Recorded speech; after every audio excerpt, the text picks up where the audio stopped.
Same story? Yeah. I'll iron it out, hopefully, and not get worse.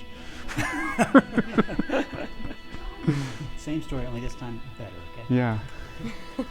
If anybody can think of like a story you really love that he skips, you're welcome to poke him. You're welcome to ask questions. Yeah. Especially as soon as I you'll pause. repeat the question? Yeah, I guess that would be best. I repeat the question that's asked. Yeah, Mhm. yeah, because they won't be heard.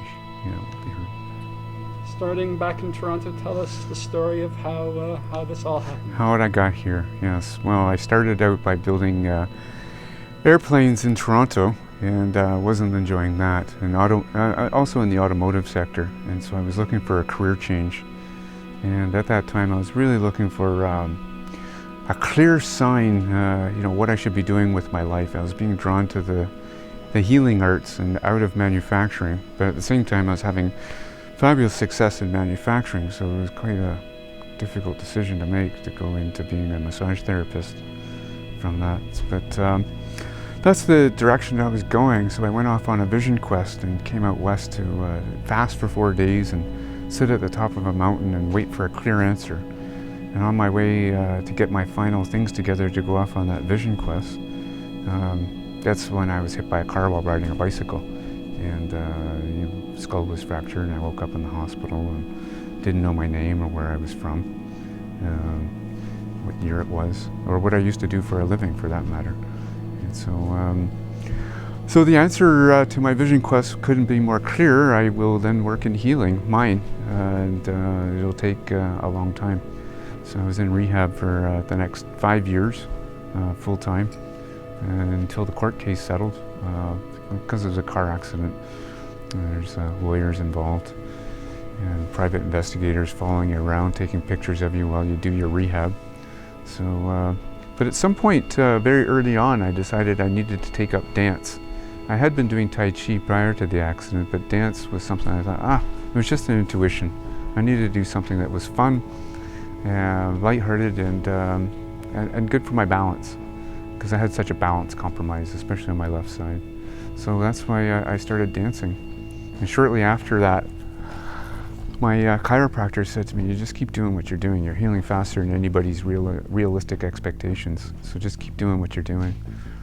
And within a couple of years after the accident, that's when I made the decision that I will build a dance studio.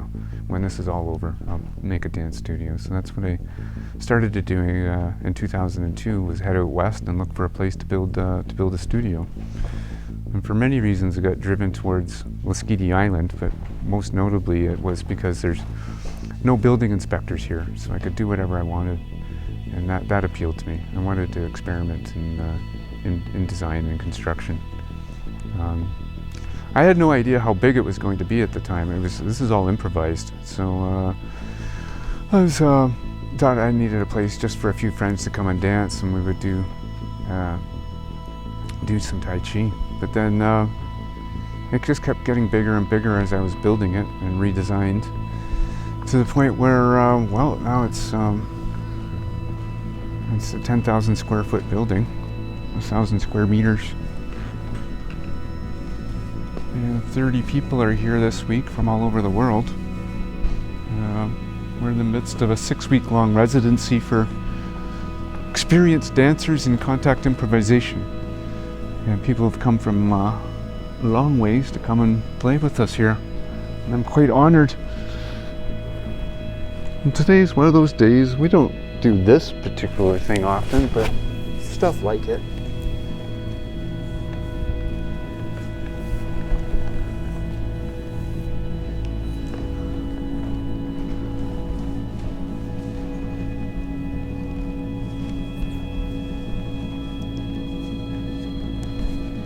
What's the design of the studio based on? A couple of things.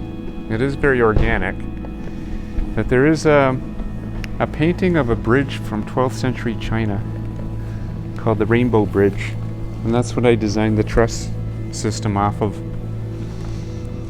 And it made sense because when I figured out how they did it, this went together really fast and easy.